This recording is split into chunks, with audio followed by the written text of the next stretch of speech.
As we're looking at the opening of Genesis, we've seen the introductory verses and see God's character there.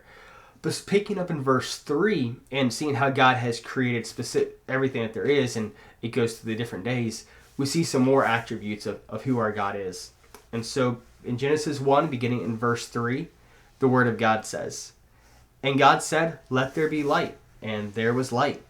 God saw that the light was good. And God separated the light from the darkness. God called the light day, and the darkness he called night. And there was evening, and there was morning, the first day." And we see that pattern played throughout the rest of the days of creation, where God speaks and it's done. He evaluates the quality of it, the goodness of it, and then he names it. That he calls certain things.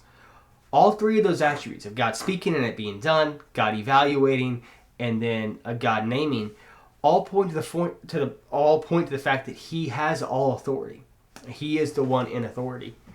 And we see this displayed throughout the prophets to talk about this in various ways.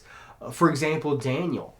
Daniel talks about how God raises up kings and he removes kings. He's an authority over all the nations on earth. Then we go all the way to the New Testament. And we see that's a key element of Jesus' ministry. The Gospels point out how the people marveled, they were amazed, that he taught them as one having authority.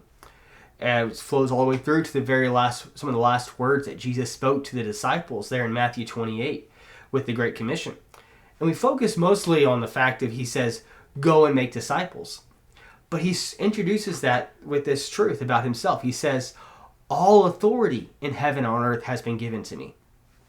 He is the one who has all authority. And so that impacts how we live. It means that we need to submit to him. If he's the one in authority, we need to submit to his authority. So if he tells us in his word to do something, we should follow that. We should also accept his judgments. If he says, this is what I approve, this is good, and he says, this other thing here is wrong, we should follow that. Because he has the authority to evaluate the goodness and the rightness or the wrongness of things.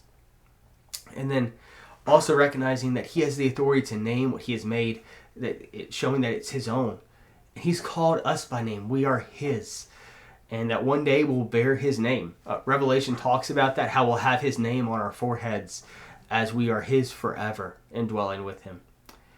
And all this, again, point to the fact that God is the one who has ultimate and highest authority. And the beautiful thing about it is that he does not abuse that authority. He doesn't use his authority in a selfish way. He doesn't care about us at all. No, he uses his authority in the right way for his glory and for our good. And so it's ultimately for our ultimate good to submit to his authority, to rest in his care and to follow him, the one who has all authority. And so this also plays out in salvation. And the song at Calvary talks about that. It points out that we learn our sin because he's told us. He's judged that in his word. He's also the one who drew up the plan of salvation. He says that there's only one way, and he has the authority to declare that. And then also the fact that we own him as our king, that he's the one in authority we submit to. So here's at Calvary. Years I spent in vanity and pride, caring not my Lord was crucified, knowing not it was for me he died at Calvary. Mercy there was great and grace was free, pardon there was multiplied to me. There my burdened soul found liberty at Calvary.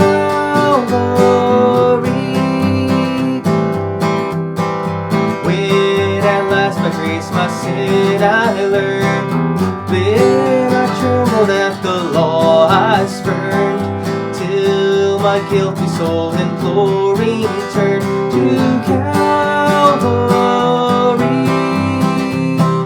Mercy there was great and grace was free, pardon there was multiplied to me. There my burdened soul found liberty at Calvary.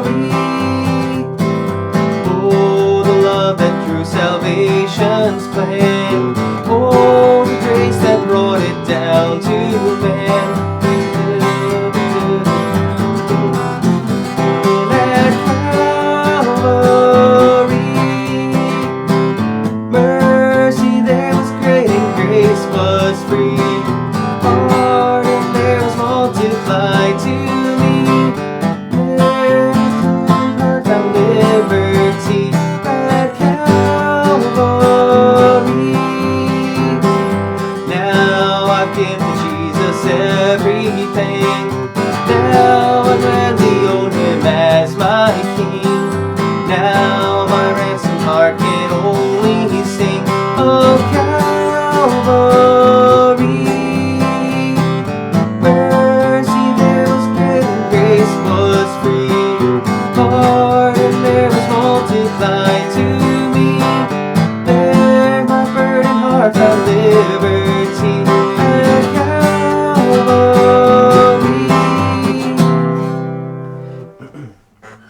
This is our God. He is the one who has authority. May God bless.